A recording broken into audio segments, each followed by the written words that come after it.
Nadie sino Jesús. El que en él cree no es condenado. Juan 3:18. En el sermón matinal, nuestro tiempo fue consumido principalmente por la descripción de la fe. ¿Qué es?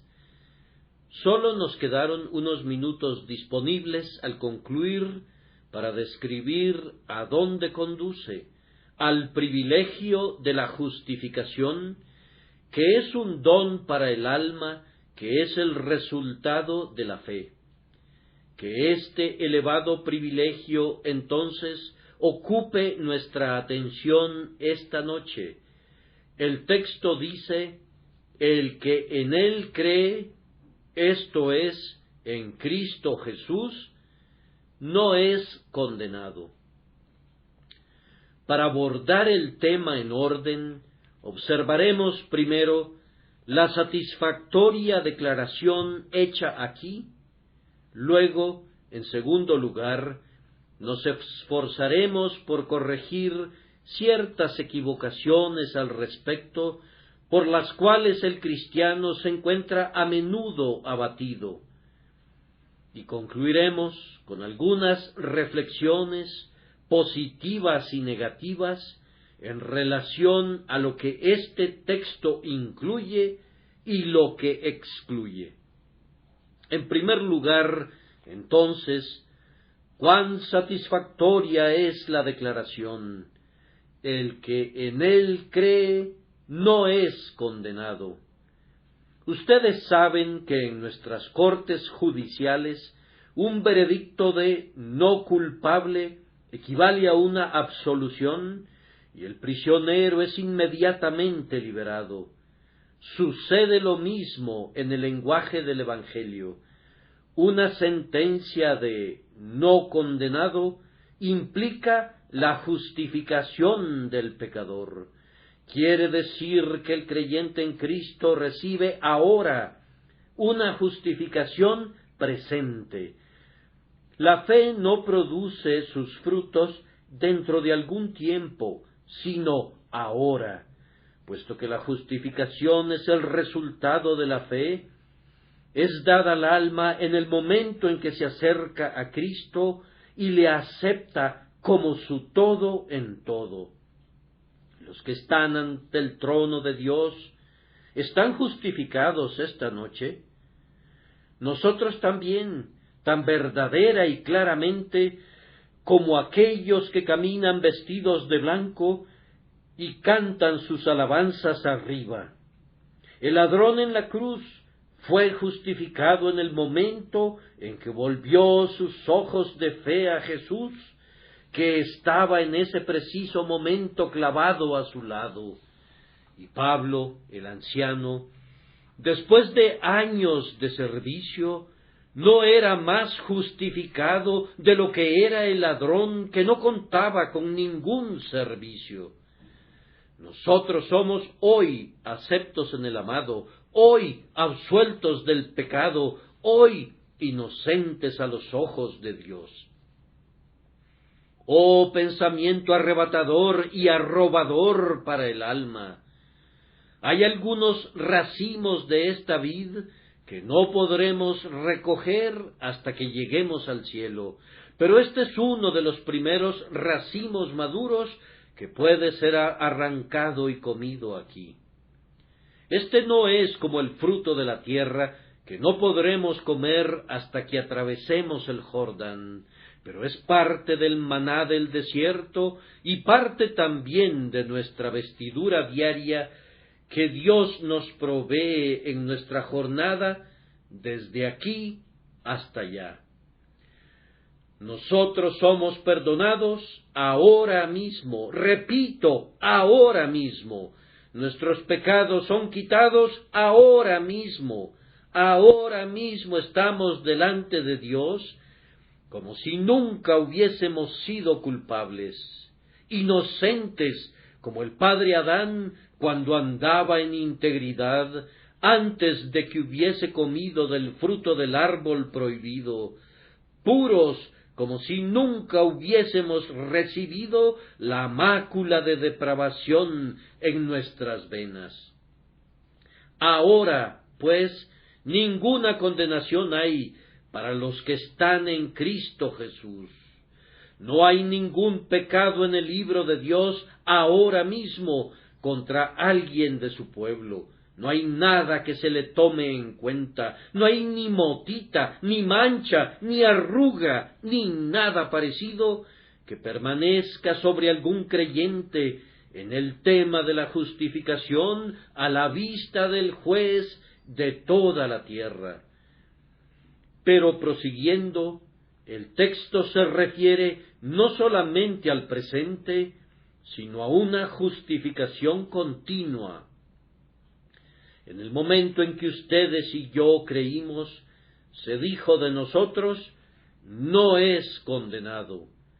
Muchos días han pasado desde entonces, muchos cambios hemos visto, pero es tan válido para nosotros hoy, no es condenado. Únicamente el Señor sabe cuál será el día señalado, cuánto tiempo pasará antes de que cumplamos el tiempo del asalariado y que como sombra nos desvanezcamos. Pero esto sí sabemos, puesto que cada palabra de Dios es segura y los dones de Dios son sin arrepentimiento, que aunque vivamos otros 50 años, aún estará escrito aquí, el que en él cree no es condenado. Es más, si por algún misterioso trato de la providencia nuestras vidas fueran alargadas hasta 10 veces el límite usual del hombre, y alcanzáramos los 800 o 900 años de Matusalén, sería todavía lo mismo. El que en él cree no es condenado. Y yo les doy vida eterna, y no perecerán jamás, ni nadie las arrebatará de mi mano. El justo por la fe vivirá, y el que creyere en él no será avergonzado. Todas estas promesas son para demostrar que la justificación que Cristo da a nuestra fe es continua, que durará mientras vivamos. Y recuerden, durará en la eternidad, así como en el tiempo. En el cielo no nos vestiremos con ninguna otra ropa que la que usamos aquí. Hoy el justo se viste con la justicia de Cristo. Ellos llevarán el mismo vestido de bodas en el gran festín de bodas. ¿Qué pasa si se gasta? ¿Qué pasaría si esa justicia perdiera su virtud en la eternidad venidera? Oh, amados, no nos domina el miedo acerca de eso. El cielo y la tierra pasarán, pero esta justicia nunca se volverá vieja. Ninguna polilla la corroerá, ningún ladrón la robará, ninguna mano plañidera de lamentación la rasgará en dos. Debe ser eterna, como Cristo mismo, Jehová nuestra justicia. Debido a que Él es nuestra justicia, el que existe por sí mismo, el eterno, el inmutable Jehová, cuyos años no tienen fin y cuya fortaleza no decae, por eso mismo nuestra justicia no tiene fin, y de su perfección y de su belleza no habrá nunca terminación. El texto, creo yo, muy claramente nos enseña que el que cree en Cristo ha recibido eternamente una continua justificación. Además, piensen por un momento, la justificación de la cual se habla aquí es completa. El que en él cree no es condenado, es decir, en ninguna medida ni en ningún grado. Yo sé que algunos piensan que es posible que nos encontremos en un estado equivalente a semicondenados o semi-aceptados. En la medida que somos pecadores, estamos condenados, y en la medida que somos justos, somos aceptados. Oh, amados, no hay nada como eso en la Escritura. Eso es totalmente diferente a la doctrina del Evangelio. Si es por obras, ya no es más por gracia. Y si es por gracia, ya no es más por obras. Las obras y la gracia no pueden mezclarse ni unir más de lo que pueden hacerlo en el fuego y el agua. Es la una o la otra. No pueden ser ambas. Las dos no pueden aliarse nunca. No puede haber mixtura de las dos, ni dilución de la una en la otra. El que cree está libre de toda iniquidad, de toda culpa, de toda acusación, y aunque el diablo presente un cargo, es falso, ya que somos libres de toda acusación, pues está establecido como un valiente reto: ¿quién acusará a los escogidos de Dios? No dice quién lo probará, sino quién acusará. Están tan completamente librados de condenación que no se encuentra ni la sombra de una mancha sobre sus almas, ni siquiera el paso furtivo de la iniquidad que arroje su negra sombra sobre ellos. Ellos están delante de Dios no solamente como inocentes a medias, sino perfectamente inocentes, no solamente como lavados a medias, sino más blancos que la nieve. Sus pecados no son simplemente borrados, son eliminados, no son simplemente puestos fuera de la vista, sino que son arrojados a las profundidades del océano. No solamente se han ido tan lejos como el este está del oeste, sino que se han ido eternamente, de una vez por todas. Ustedes saben, amados, que el judío en su purificación ceremonial nunca quedaba con su conciencia libre de pecado. Después de un sacrificio necesitaba otro todavía, pues estas ofrendas no podían hacer perfectos a quienes las practicaban. Al día siguiente, los pecados necesitaban un nuevo cordero, y la iniquidad del siguiente año requería de una nueva víctima para una expiación. Pero Cristo, habiendo ofrecido una vez para siempre un solo sacrificio por los pecados, se ha sentado a la diestra de Dios. No más holocaustos son requeridos, no más lavamientos, no más sangre, no más expiación, no más sacrificio. Consumado es. Oigan el clamor del Salvador agonizante. Sus pecados han recibido su último golpe mortal. El manto de su justicia ha recibido su última fibra. Está hecho, completo, perfecto. No necesita adición, no puede sufrir nunca ninguna disminución. Oh cristiano, debes asirte a este precioso pensamiento.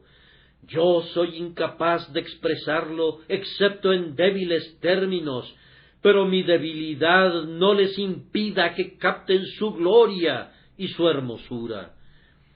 Basta para hacer que un hombre salte, aunque sus piernas estuviesen cargadas con hierros, y basta para hacer que un hombre cante, aunque su boca estuviese amordazada, pensar que somos perfectamente aceptos en Cristo, que nuestra justificación no es parcial, que no tiene un alcance limitado, sino que va hasta el final. Nuestra injusticia está cubierta. Somos entera e irrevocablemente libres de condenación. Una vez más, la no condenación es eficaz. El privilegio real de la justificación nunca se malogrará. Cada creyente debe estar persuadido de ello. En el reino del rey Jorge III, el hijo de un miembro de esta iglesia estaba bajo sentencia de muerte por falsificación. Mi predecesor, el doctor Ripon, después de increíbles esfuerzos, obtuvo la promesa que su sentencia sería perdonada. Por una singular ocurrencia, el actual diácono más anciano, entonces sólo un jovencito, descubrió por el alcalde de la prisión que la suspensión de la ejecución no había sido recibida y el infeliz prisionero habría sido ejecutado la mañana siguiente.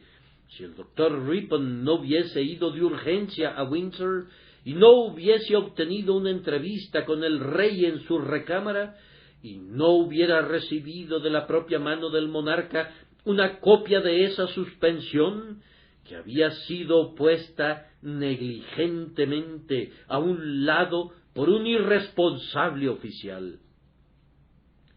Le encargo, doctor, le dijo su majestad, que se apresure. Confíe, señor, en que eso haré, respondió su antiguo pastor, y regresó a Londres a tiempo, justo a tiempo y solo a tiempo, pues el prisionero ya era subido con muchos otros al cadalso.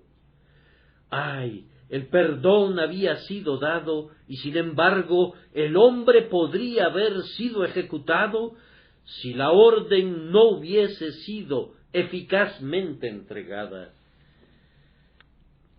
Pero bendito sea Dios, que nuestra no condenación es una cosa eficaz. No es un asunto de una carta, es un hecho dado. Ah, pobres almas, ustedes saben que la condenación es un hecho. Cuando ustedes y yo sufríamos en nuestras almas y éramos llevados bajo la pesada mano de la ley, sentíamos que sus maldiciones no eran truenos de burla como la ira del Vaticano, sino que eran reales. Sentimos que la ira de Dios era algo que hacía temblar, un hecho real, sustancial. Ahora, simplemente tan real como la condenación que trae la justicia, igualmente real es la justificación que confiere la misericordia. Ustedes no sólo son sin culpa nominalmente, sino que lo son realmente si creen en Cristo.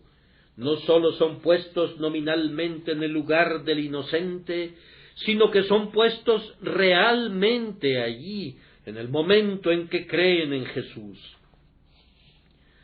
No solamente se dice que sus pecados se han ido, sino que se han ido realmente. No solamente Dios los ve a ustedes como si fuesen aceptos, son aceptos.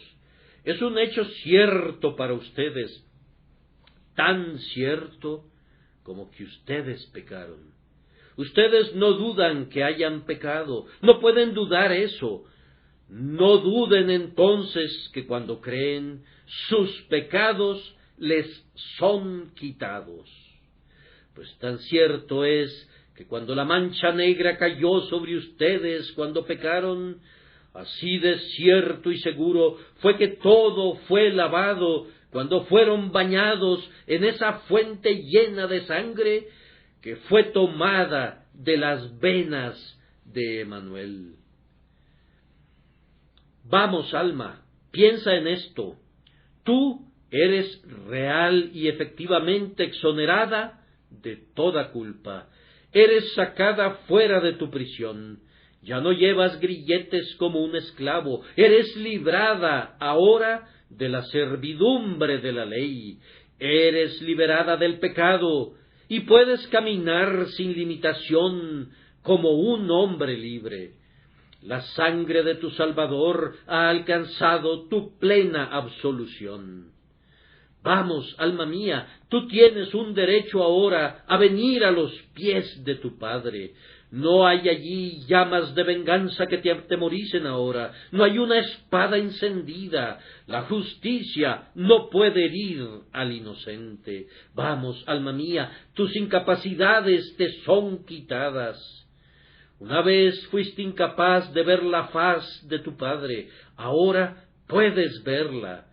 No podías hablar con Él, ni Él contigo, pero ahora tienes acceso con valor a esta gracia en la que nos afirmamos. Una vez hubo el terror del infierno en ti. No hay infierno para ti ahora. ¿Cómo puede haber un castigo para el que no tiene culpa? El que cree es sin culpa, no es condenado y no puede ser castigado. No hay enfado de un Dios vengador ahora. Si Dios es visto como juez, ¿cómo podría estar airado con el que no tiene culpa? ¿Cómo puede el juez mirar con malos ojos a quien es absuelto? Con mayor razón, todos los privilegios que habrías podido gozar si nunca hubieses pecado, son tuyos ahora que eres justificado. Todas las bendiciones que habrías podido tener si hubieses guardado la ley y más, son tuyas esta noche, porque Cristo la ha guardado por ti. Todo el amor y la aceptación que un ser perfectamente obediente pudo haber obtenido de Dios, te pertenecen, porque Cristo fue perfectamente obediente en tu lugar y ha imputado todos sus méritos a tu cuenta para que tú puedas ser rico en grado sumo a través de Él, que por tu causa se volvió sumamente pobre. Oh, que el Espíritu Santo agrande nuestros corazones para que podamos extraer dulzura de estos pensamientos. No hay condenación, más aún, nunca habrá ninguna condenación. El perdón no es parcial, sino perfecto. Es tan eficaz que nos libra de todos los castigos de la ley, nos da todos los privilegios de la obediencia y nos pone en realidad en lo alto donde habríamos estado si no hubiésemos pecado nunca. Fija nuestra posición en un lugar más seguro que antes de que cayéramos. No estamos ahora donde estuvo Adán, pues Adán podía caer y perecer. Más bien, estamos donde Adán habría estado si pudiésemos suponer que Dios lo hubiese puesto en el huerto durante 7 años y le dijera: si obedeces por 7 años, tu tiempo de prueba terminará y yo te recompensaré. Se podría decir que en un sentido los hijos de Dios están a prueba. En otro sentido, no hay probación. No hay prueba en cuanto a que el Hijo de Dios sea salvo. Ya es salvo. Sus pecados han sido lavados. Su justicia es completa. Y si esa justicia pudiera soportar 1.000.000 de años de probación, nunca sería violada. De hecho, permanece siempre igual delante de Dios y debe permanecer así por siempre y para siempre.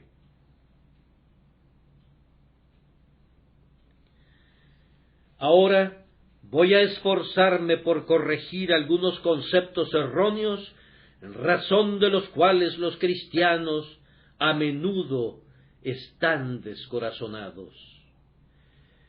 ¡Qué simplones somos, independientemente de nuestra edad natural! ¡Cuán aniñados somos en las cosas espirituales! ¡Cuán grandes simplones somos cuando al principio creemos en Cristo!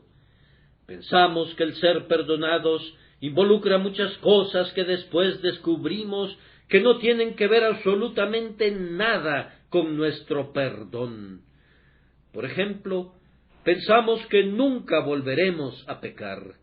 Suponemos que la batalla está terminada, que hemos entrado en un campo neutral sin más guerras que enfrentar, que de hecho hemos obtenido la victoria y sólo tenemos que ponernos de pie y ondear las palmas, que todo acabó, que Dios sólo tiene que llamarnos a Él y entraremos en el cielo sin tener que combatir a ningún enemigo sobre la tierra. Ahora, todas estas cosas son errores obvios. Aunque el texto tiene un gran significado, no quiere decir nada relacionado a lo anterior. Observen que, aunque ciertamente afirma el que en él cree no es condenado, sin embargo, no dice que el que cree no tendrá que ejercitar su fe. Su fe será ejercitada. Una fe no probada no será fe para nada. Dios nunca dio fe a los hombres sin pretender probarla. La fe es recibida para el preciso propósito de resistencia. De la misma manera que nuestros amigos del cuerpo de rifleros establecen un blanco con la intención de dispararle, así da Dios la fe con la intención de permitir pruebas y problemas, y el pecado y Satán apuntan todos sus dardos a ese lugar. Cuando tú tienes fe en Cristo, es un gran privilegio, pero recuerda que implica una gran prueba. Tú pediste tener una gran fe la otra noche. ¿Consideraste que pediste a la vez grandes problemas? No puedes tener gran fe para almacenarla y dejarla que se llene de herrumbre. El señor Gran Corazón, en El peregrino de John Bunyan, era un hombre muy fuerte, pero tenía que realizar un trabajo muy pesado. Tenía que ir con todas esas mujeres y niños muchas veces hasta la ciudad celestial y regresar otra vez. Tenía que luchar con todos los gigantes y ahuyentar a todos los leones, matar al gigante, mátalo bueno, y derrumbar el castillo de la duda. Si ustedes tienen una gran medida de fe, tendrán necesidad de usarla toda. Nunca tendrán sobras sin utilizar. Serán como las vírgenes en la parábola de nuestro Señor. Aunque sean una virgen prudente, tendrán que decir a otros que quieran pedir prestado de ustedes, no, para que no nos falte a nosotras y vosotras. Pero cuando su fe es ejercitada con pruebas, no piensen que son traídos a juicio por sus pecados. Oh, no, creyente, hay que ejercitarse mucho. Pero eso no es condenación. Hay muchas pruebas, pero todavía ustedes están justificados. A menudo podremos ser abofeteados, pero no somos nunca maldecidos.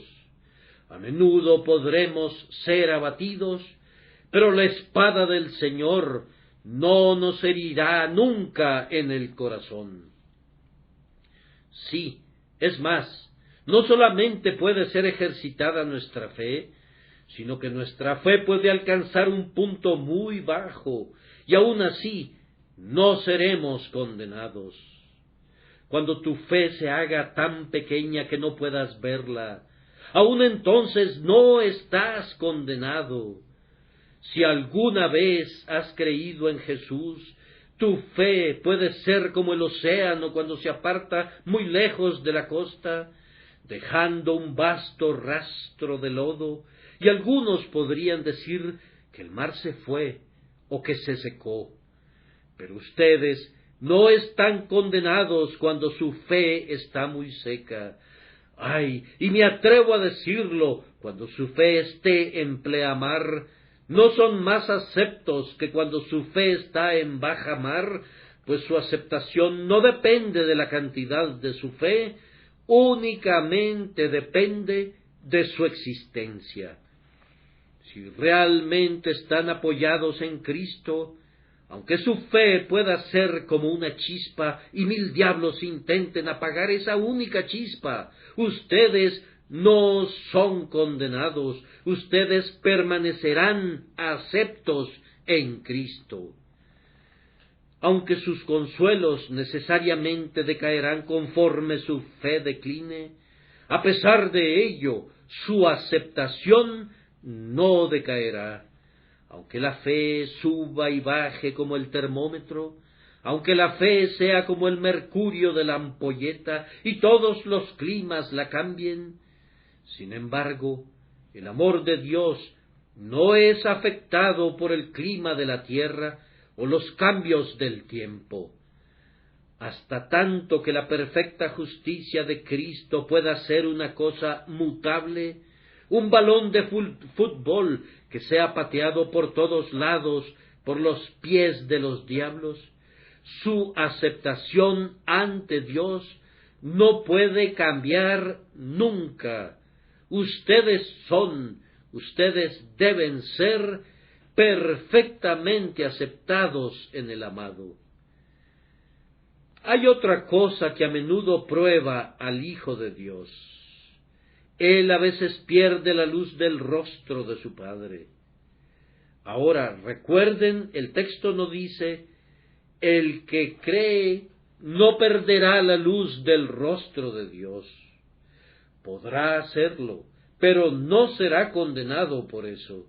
Ustedes podrán caminar no sólo por días, sino por meses en tal estado que tengan poco comunión con Cristo, muy poca comunión con Dios, de una naturaleza gozosa. Las promesas podrán aparecer quebrantadas para ustedes. La Biblia podrá suministrarles muy poco consuelo. Y cuando vuelvan sus ojos al cielo, tal vez les toque sentir más el dolor causado por la vara de su Padre. Podrán haber vejado y entristecido su espíritu, y él puede haber vuelto su rostro de ustedes, pero no son condenados a pesar de todo eso. Observen el testimonio. El que en él cree no es condenado. Aun cuando su padre los golpee y deje una roncha después de cada golpe y saque sangre después de cada golpe, no hay una partícula de condenación en cada uno de esos golpes. Él no les golpea en su ira, sino en su amor del pacto. Hay un afecto sin mezcla y sin aleación en cada golpe de amor del castigo procedente de la mano de su Padre, de la misma manera que lo hay en los besos de los labios de Jesucristo.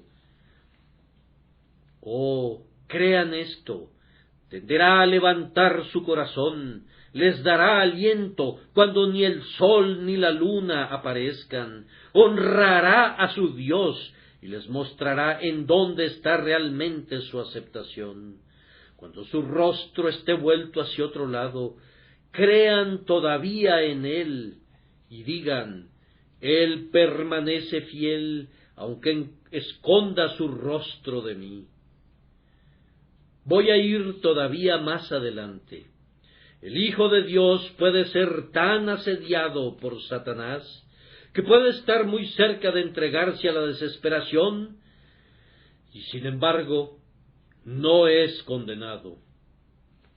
Los diablos pueden batir el gran tambor del infierno a su oído hasta que llegue a pensar que está al propio borde de la perdición. Puede leer la Biblia y pensar que cada amenaza es contra él y que cada promesa cierra su boca y no lo motivará, y al final puede desalentarse y desalentarse y desalentarse hasta que él esté listo a quebrar el arpa que ha estado colgada del sauce por tanto tiempo.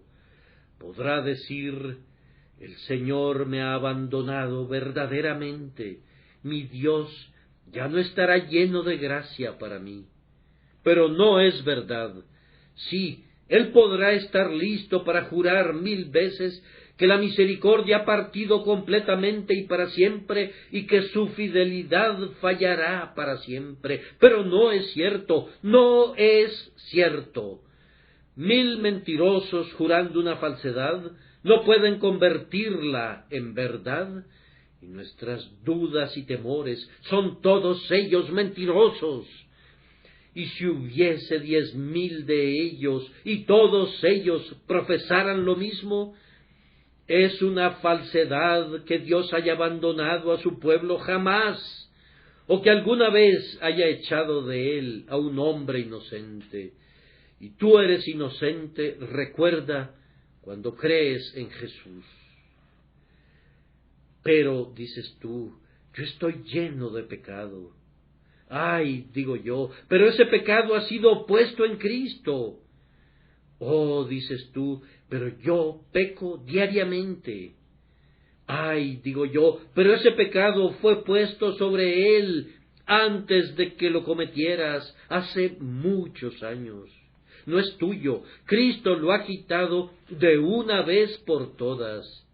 Tú eres un hombre justo por fe, y Dios no abandonará al justo, ni echará fuera al inocente. Digo entonces que la fe del Hijo de Dios puede convertirse en una marea muy baja, puede perder la luz del rostro de su Padre, y puede llegar a desesperarse completamente, pero todo esto no invalida mi texto. El que en él cree no es condenado. Pero ¿qué pasa si el Hijo de Dios peca?, dirás tú.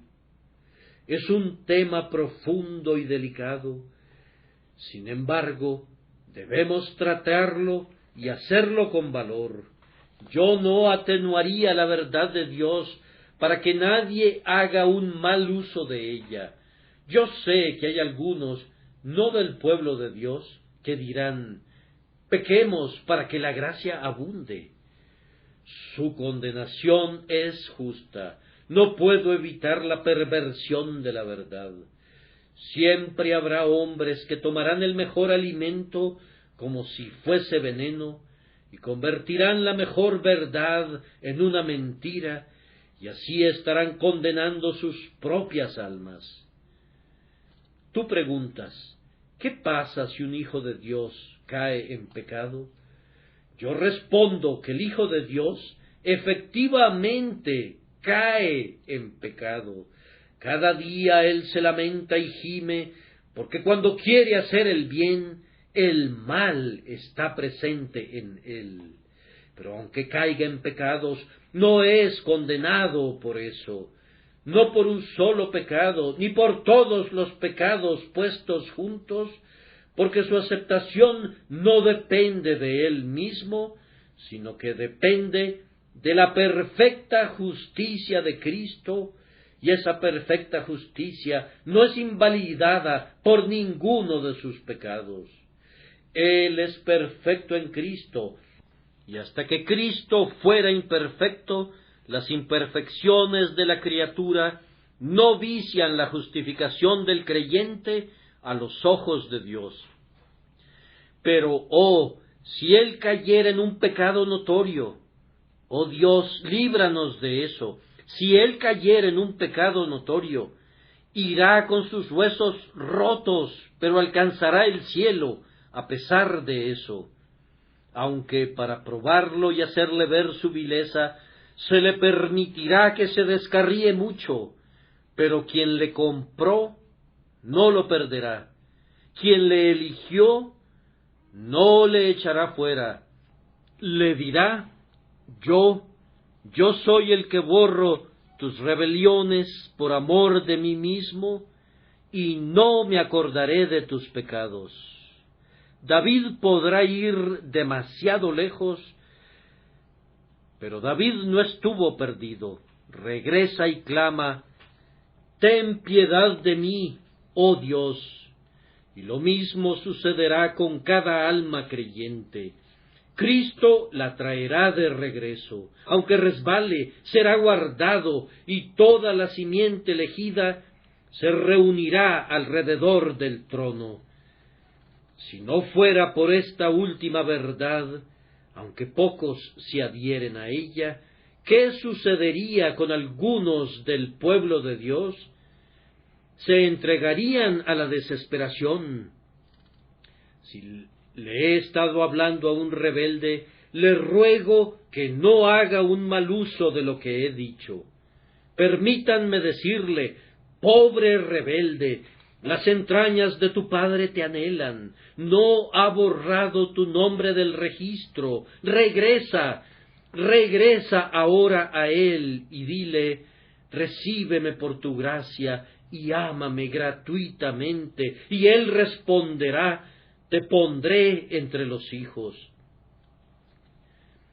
Él pasará por alto tu rebeldía y sanará tus iniquidades, y estarás otra vez con su favor, y te reconocerás todavía aceptado en la justicia del Redentor y salvado por su sangre. Este texto no implica que el Hijo de Dios no sea aprobado, o que inclusive no caerá algunas veces bajo la prueba, pero quiere decir esto: de una vez por todas, el que cree en Cristo no es condenado. En ningún momento, por ningún medio, está bajo sentencia de condenación, sino que es justificado para siempre delante de Dios. Ahora, queridos hermanos, no nos queda mucho tiempo para la conclusión.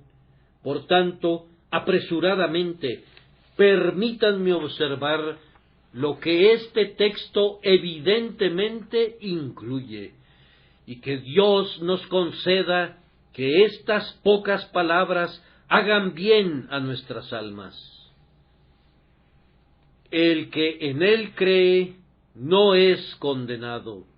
Si no somos condenados, entonces en ningún momento mira Dios a sus hijos, cuando creen en Cristo, como culpables. ¿Se sorprenden que lo exprese así? Lo expreso así de nuevo.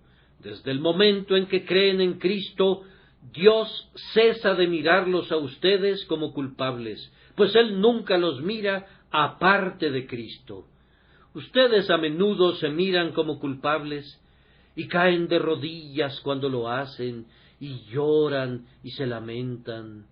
Pero aun entonces, mientras están llorando sobre el pecado que está por naturaleza y el pecado realmente cometido, Él todavía está diciendo desde el cielo: en lo que concierne a tu justificación, eres hermoso y amable. Tú eres negro como las tiendas de Cedar, así eres tú por naturaleza. Eres codiciable como las cortinas de Salomón, así eres tú en Cristo. Tú eres negro, así eres tú en Adán, pero codiciable, así eres tú en el segundo Adán. Oh, piensa en eso, que siempre eres codiciable a los ojos de Dios, siempre hermoso a los ojos de Dios, siempre delante de Dios, como si fueses perfecto. Pues tú eres completo en Cristo Jesús y perfecto en Cristo Jesús, como lo expresa el apóstol en otro lugar. Siempre estás completamente lavado y totalmente vestido en Cristo. Recuerda esto, pues ciertamente está incluido en mi texto. Otro gran pensamiento incluido en mi texto es este: como creyentes, nunca son susceptibles de castigo por sus pecados. Serán disciplinados por ellos, como un padre disciplina a su hijo. Esa es una parte de la dispensación del Evangelio, pero no serán castigados por sus pecados de la manera que el legislador castiga al criminal. Su padre a menudo podrá castigarlos como castiga al malvado, pero nunca por la misma razón. Los impíos están basados en sus propios desmerecimientos. Sus sufrimientos son otorgados como sus justos merecimientos. Pero las aflicciones de ustedes no les vienen como un asunto de merecimiento, les vienen como un asunto de amor. Dios sabe que en un sentido sus aflicciones son un privilegio muy grande y que ustedes pueden considerarlas como una inmerecida bendición. A menudo he pensado en ello cuando he tenido un penoso problema. Yo sé que algunas personas dicen, tú mereciste el problema. Sí, mis queridos hermanos, pero no hay suficiente mérito en todos los cristianos puestos juntos para merecer eso tan bueno que es el amoroso reproche de nuestro Padre Celestial.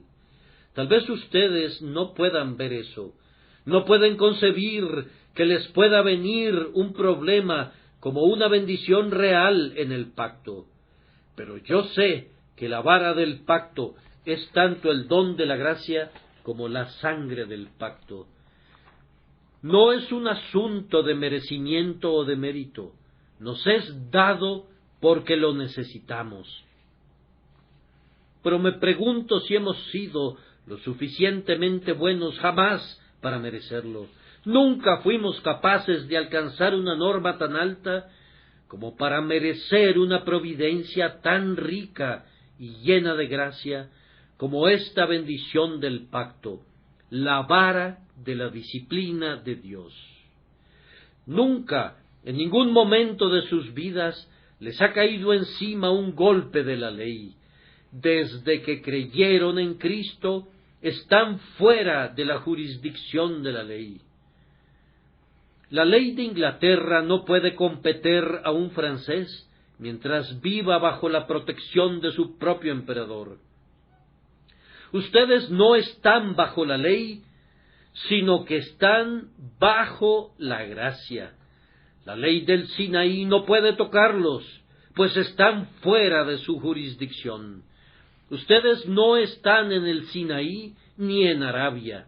No son el hijo de Agar ni el hijo de una sierva. Ustedes son el hijo de Sara y han venido a Jerusalén y son libres. Ustedes están fuera de Arabia y han llegado a la propia tierra feliz de Dios.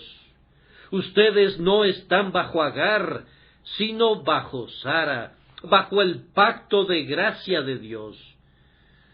Son un hijo de la promesa y poseerán la propia herencia de Dios. Crean esto, que nunca les caerá encima un golpe de la ley. La ira de Dios, en un sentido judicial, nunca caerá sobre ustedes. Podrá darles un golpe de disciplina, no como resultado del pecado, sino más bien como resultado de su propia rica gracia, que quiere sacar fuera el pecado de ustedes para que sean perfeccionados en santificación, inclusive como son ahora perfectos y completos delante de Él en la sangre y la justicia de Jesucristo. Tenía la intención de referirme a una lista de cosas que están incluidas en este texto, pero no me queda tiempo.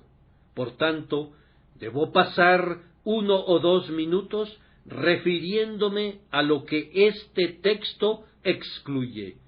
¿Qué es lo que excluye? Bien, estoy seguro que excluye la jactancia. El que en él cree no es condenado. Si dijera, el que obra no es condenado, entonces ustedes y yo podríamos jactarnos en cantidad.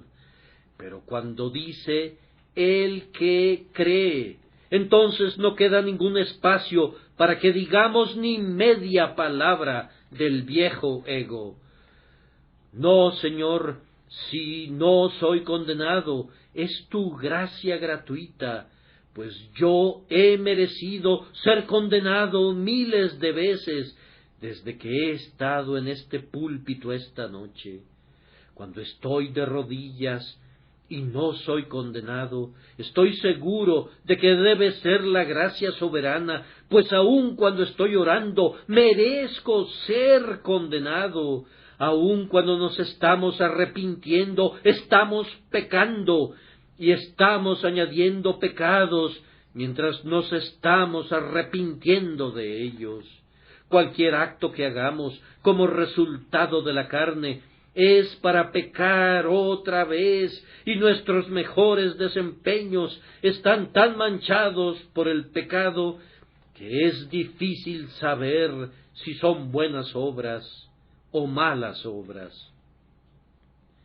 En cuanto que son nuestras, son malas, y en tanto que sean las obras del Espíritu, son buenas. Pero entonces lo bueno no es nuestro, es del Espíritu, y sólo el mal permanece para nosotros.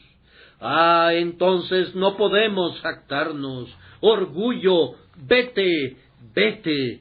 El cristiano debe ser un hombre humilde. Si levantara su cabeza para decir algo, entonces no es en verdad nada. No sabe dónde está, ni cuál es su base, una vez que comienza a jactarse como si su propia diestra le hubiese alcanzado la victoria. Abandona la jactancia, cristiano. Vive humildemente delante de tu Dios, y no permitas que se escape de tus labios ninguna palabra de autoadulación. Sacrifica al ego, y que tu canción delante del trono sea: no a nosotros, oh Jehová, no a nosotros, sino a tu nombre da gloria. Además, ¿qué otra cosa excluye el texto? Me parece que debe excluir, y ahora estoy a punto de golpearme a mí mismo, debe excluir dudas y temores. El que en él cree no es condenado. ¿Cómo nos atrevemos, ustedes y yo, a andar con esas caras largas y caminar por allí, como lo hacemos a veces, como si tuviéramos un mundo de cuidados sobre nuestras espaldas? ¿Qué habría dado yo hace 10 u 11 años si hubiera podido conocer que era cierto para mí que yo no era condenado?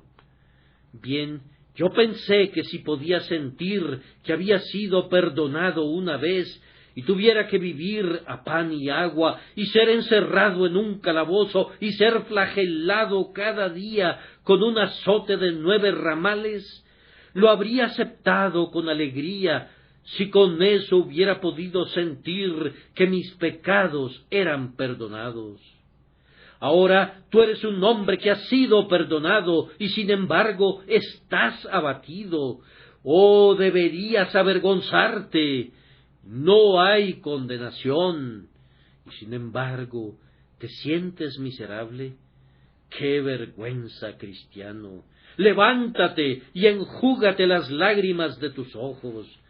Oh, si hubiera alguna persona en la cárcel ahora que fuera a ser ejecutada la semana entrante, si pudieras visitarla y decirle: eres perdonado, ¿no saltaría de gozo de su asiento?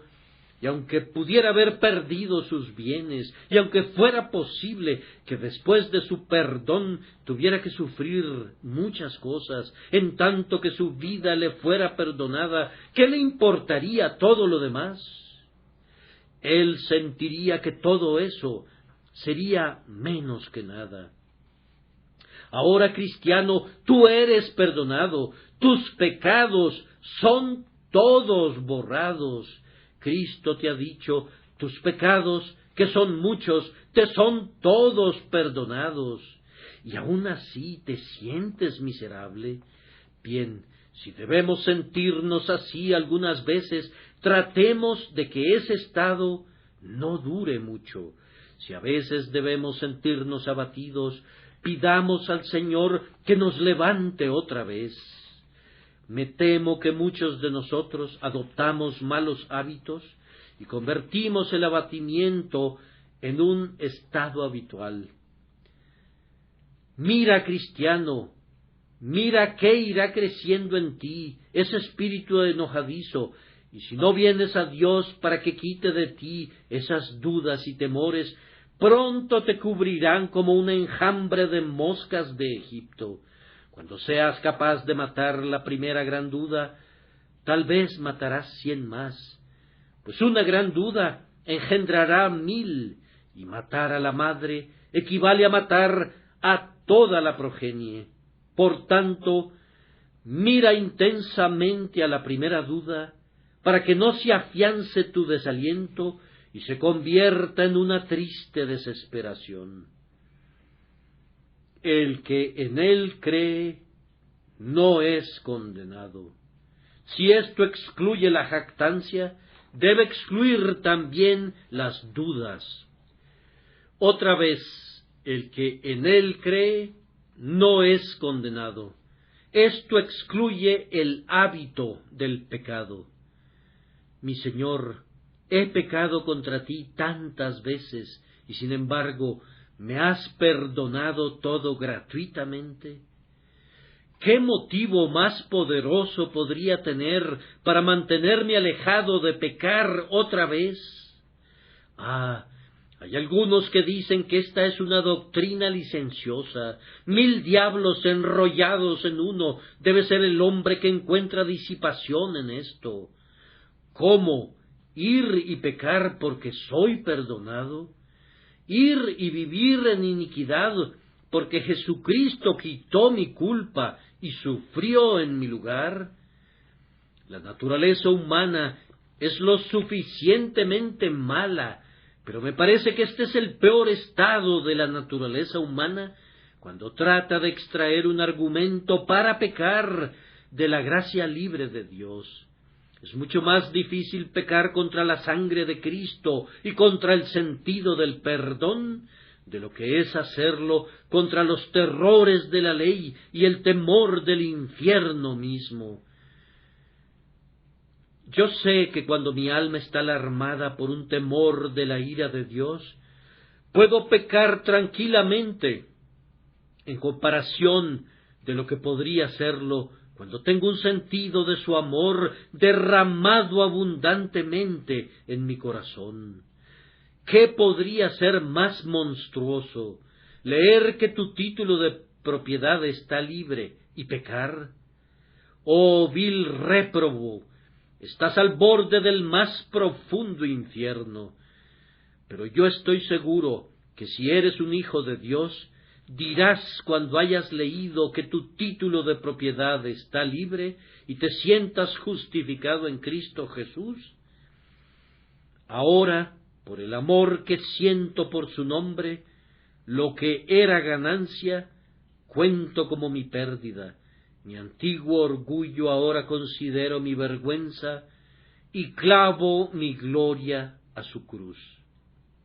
Sí, y debo estimar y estimaré todas las cosas como pérdida por causa de Jesús. Oh, que mi alma sea encontrada en él, perfecto en su justicia. Esto te conducirá a vivir cerca de él, esto te hará semejante a él. No creas que al meditar en esta doctrina te hará pensar con ligereza del pecado, te hará considerarlo como un verdugo duro y cruel que mató a Cristo, como una carga terrible que no te podría ser quitada nunca excepto por el brazo eterno de Dios. Y luego llegarás a odiarlo con toda tu alma, porque es rebelión contra un Dios amante y lleno de gracia. Entonces, por este medio, mucho mejor que por cualquier duda arminiana o por argucias legales, serás conducido a seguir las huellas de tu Señor Jesús y seguir al Cordero donde quiera que vaya. Yo pienso que todo este sermón, aunque he estado predicando a los hijos de Dios, está dirigido también a los pecadores. Pecador, yo quisiera que dijeras eso. Si sabes esto, que el que cree no es condenado, entonces, pecador, si tú crees, no serás condenado, y que todo lo que he dicho esta noche te ayude a esta fe en tu alma. Oh, pero tú preguntas, ¿puedo confiar en Cristo? Como dije esta mañana, no es asunto de que puedas o no, se te ordena que lo hagas. La Escritura manda que el Evangelio sea predicado a toda criatura, y el Evangelio es: cree en el Señor Jesucristo y serás salvo. Yo sé que eres muy orgulloso para hacerlo, a menos que Dios, por su gracia, te humille. Pero si esta noche sientes que no eres nada y no tienes nada propio, pienso que estarás muy contento de tomar a Cristo para que sea tu todo en todo. Si puedes decir con Jaime el buhonero: soy un pobre pecador y no soy nada, puedes proseguir y decir con él este día: pero Jesucristo es mi todo en todo.